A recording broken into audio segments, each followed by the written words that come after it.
My next project is to install the rear fender on my BMW R80. Let's be honest, at the moment it looks pretty ugly, but I have a plan. To make it all fit, I'm gonna cut this fender right here and extend it a bit. I mean, it's rough, but it's probably gonna work.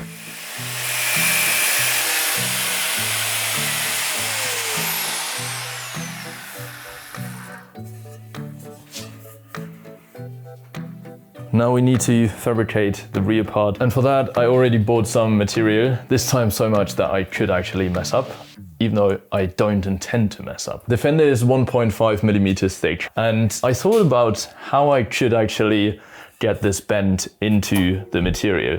What helped me in the end to figure out the radius was my Proxon sockets. I just went through the different sockets, and in the end it was the 24 millimeter socket, which fits perfectly in there. I then went ahead, took the electronic caliper and just measured the outside diameter, and that is 32 millimeters. That's why I got this big steel bar.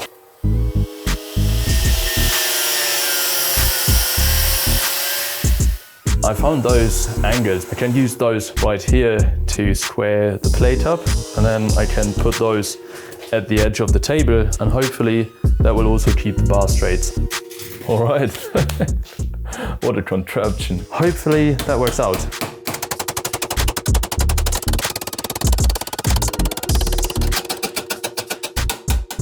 But I'm still having a little problem with this. While the radius aligns, I have a very big gap right here. That isn't easy. There we go.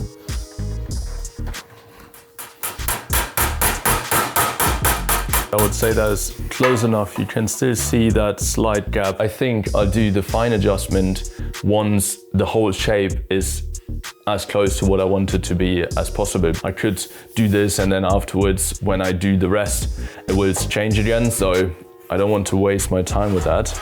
On to the next side. And the challenge here is to get the bend in the exact spot where it has to be. Well, look at that. What a process. I'm so happy that this worked out until now. As always, before I start welding on the actual part that I'm building, I'm gonna set up the welder, and for that I've cut 2 pieces from the 1.5 millimeter sheet. So I'm just gonna try to get the settings right before actually welding the fender. I think I have to watch out with distortion when I weld this up properly. I already noticed that on the test plate that this warped like crazy. It's actually angled this way a little bit.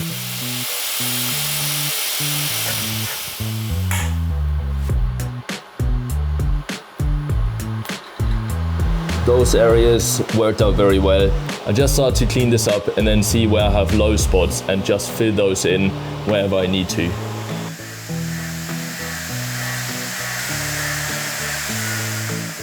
There are a few areas that I need to weld a bit more, put a bit more material on. The third round of welding is done. Now we can work on the final transition. For the more delicate grinding like this, I use the Klingspor plastic support plate and 100 grit grinding discs. That works pretty well because you don't get so much pressure because the plate is actually quite flexible.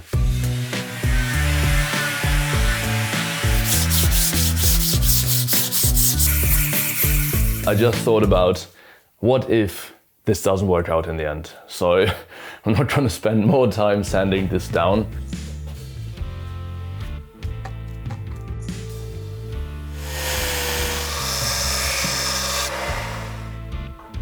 What I need to do next is to take off this little nose that sits in here so that I can actually see what the second part has to look like. I need to determine the center line. I don't like center lines. For me, it always feels like it's hard to determine the proper center line. And if you're just a little bit off, the projection basically means that you're very off at the end. If any one of you knows a nice method to determine center lines, I'm very thankful for any tips. I guess a laser would work. I don't have a laser, so for now we just use the old string method. Another annoying German regulation is that your license plate has to be at a 30-degree angle. And since I'm planning to cut the fender somewhere here, I have to know if I have enough clearance for the license plate. I hope that most of you don't have to worry about these things, but here in Germany you have to. So I'm gonna probably cut it at 10.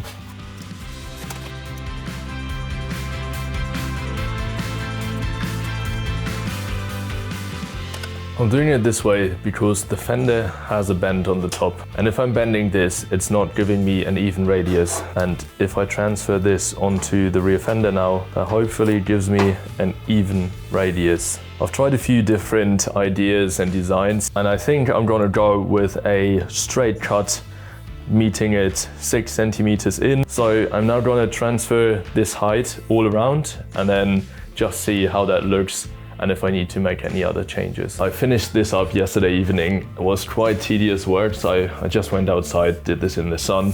I've checked it on the bike, everything looks nice, so we're good to cut this up.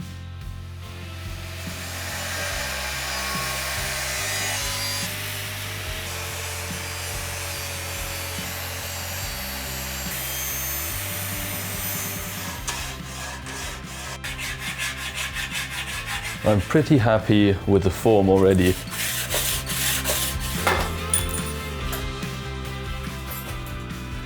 Well, in this light you can definitely see the unevenness at the top, but I don't really mind because that's going to be hidden anyways. Oh yes! Nice! I like it. I like that it kind of looks like a motocross bike in the back. It has this off-road feel to it, but it's still very elegant and it flows well. I've been thinking quite a while now about the bottom bracket situation. I've made a few different iterations and I'm now going with a 2mm thick little bracket that sits in here and hopefully holds the bottom in place.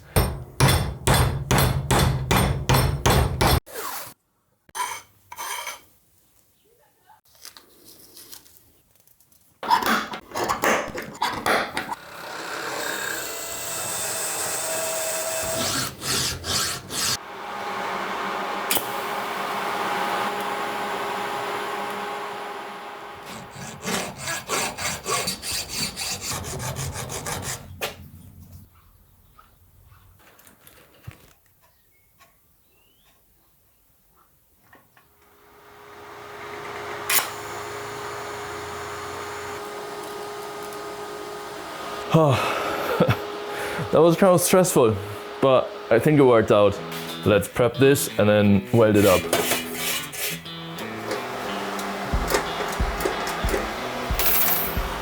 No way. And I just want to clean up, so I moved the machine. I forgot that I had the foot pedal on the other side.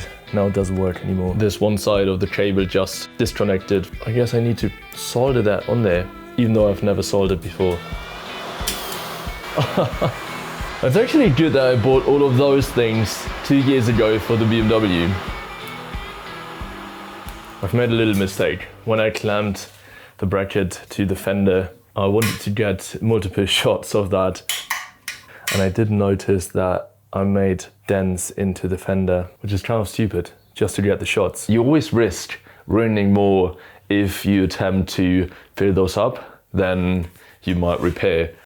But I ordered 2 meters of 1.2mm silicone bronze filler rod. I just want to get it and try it. The good thing about it is that you can go down with your arms and this melts earlier than the regular filler rod. Yo, this is perfect. I don't melt any of the fender, but the silicone bronze melts on super easily. That turned out perfectly. Let's see if we can make this look like it was never there.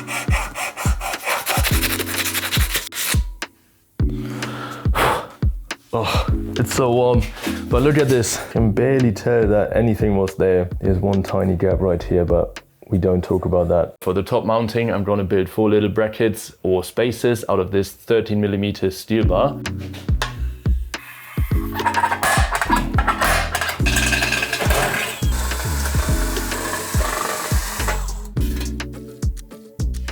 Next, the top brackets. I wanted to sit nice and level. I've cut 4 of these little pieces, and since I hate when things are not aligned, I made this little template that helps me to find the center of the circle. I don't know if that's too German, but I like it.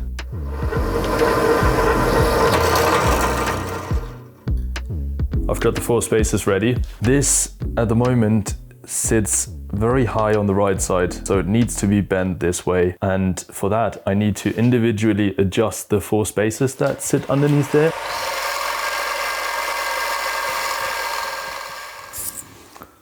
All right, that one is perfect. So all 4 brackets are on their end adjusted now, but I just saw that the 2 sides in the back are actually not equally bent. I remember that I want to do that once everything was finished. So before putting the brackets in place, I definitely need to square that up, because that would be something that would annoy me forever.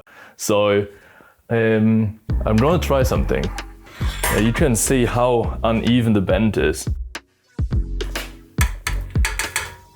Something else I just thought of now that the bend is straight. It might not be the smartest to have the rear fender sit right underneath the rear frame, touching it, because this is gonna be painted and it's gonna be delicate. So I guess I'm gonna be making new spaces. It gives me more time to think about how I would get the spaces welded onto the rear frame. I've got 4 new spaces. The second time around, it was actually much quicker. I had my little workflow going, but it's still pretty late, so I'm gonna continue tomorrow before I mess anything up.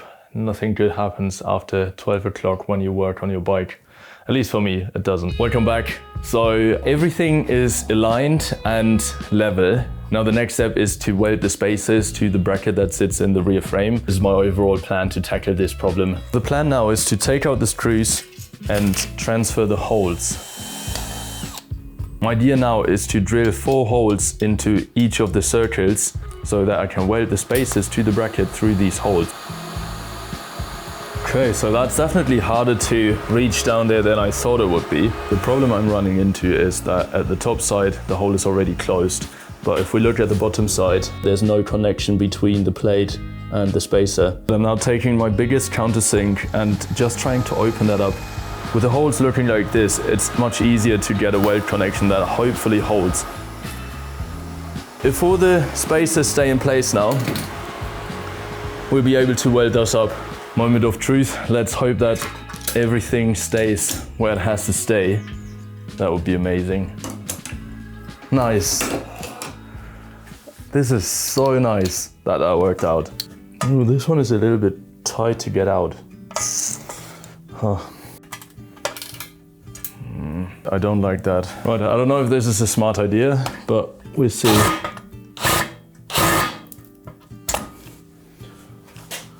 Oh, I guess it wasn't a smart idea. Everything could have been easy. Probably should have done that before stripping the screw completely, take off the rear frame, because then I can flip it around and that would be much easier to work with then, but I'm taking the rear frame off now. That is ripping off the head. Perfect. I might just have ruined my helical thread cutter. I just had to try if it would work. Now I know it doesn't. I'm just going to take the spacer off and make a new one afterwards.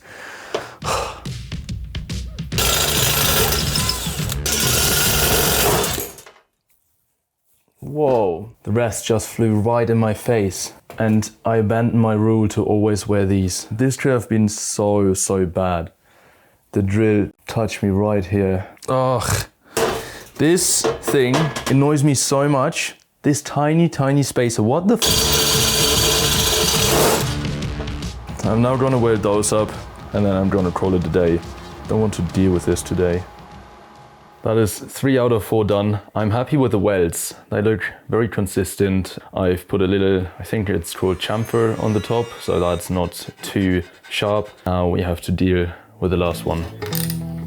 I don't think that I can use one of the old ones, but I'm just gonna pick the tallest and maybe that one already works. I've ground the tallest one a little smaller and now it fits perfectly in here. So I'm just going to use that one. All of the welding is done. The rear frame is clamped down at the moment because I noticed that the plate that I welded into the rear frame warped so much, especially in the areas where I didn't tack it to the rear frame. So I had to kind of save that in between. Now it's not looking nice, but I'm more worried about that it still fits since the plate warped so much. So let's put it on the bike and hope that it still fits. 3. And number 4. Oh, yes. That was quite a difficult project. It went super well in the beginning, much better than I thought it would go. But then in the end we had a few hiccups, but everything is resolved. The plate sits nicely in the rear frame again and still all the screws fit, which is amazing. I feel like it flows super nicely. I like the round back and then the angled cutoff to the sides. I've learned a lot, and if you enjoy these fabrication videos, then you'll also like the one where I've built the front fender. I'm gonna link it right here. As always, thank you very much for watching. I appreciate it, and I see you in the next one.